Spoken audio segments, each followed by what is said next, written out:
त्यांच्या निधनानंतर त्यांच्या कुटुंबावर मोठा दुःखाचा डोंगर कोसळला।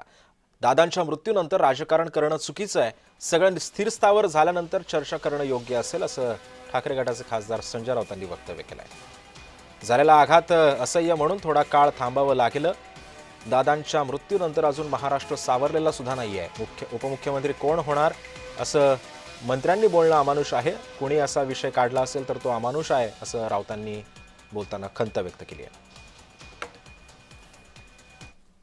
अजितदादांचं जाणं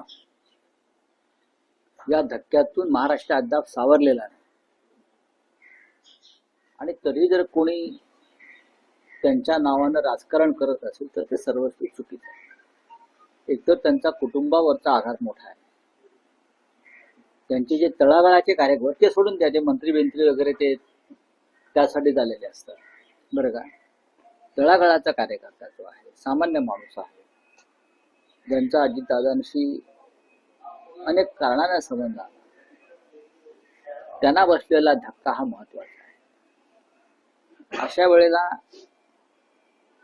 राजकीय चर्चा करणं पुढले 15 दिवस, किमान 15-20 दिवस, हे सर्वस्वी अमानुष आहे। आपण पाहिलं असेल कारण कुटुंब पूर्णपणे कोलमडून पडलेलं आपण पाहिलं असेल। त्या पवार कुटुंबातला प्रत्येक घटक त्याच्या डोळ्यामध्ये अश्रू आणि हुंदके होते।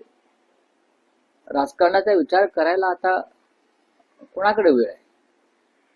स्थिरस्थावर झाल्याशिवाय सगळं कोणी बोलणार नाही या विषयावर। आणि तुम्ही असे प्रश्न विचारून त्या विषयाला पाठे फोडू नका। त्यामुळे सगळं स्थिरस्थावर झाल्यानंतरच या चर्चा करणं योग्य आहे असं संजय राऊत म्हणतायत। संजय राऊतांनी हे वक्तव्य केलंय।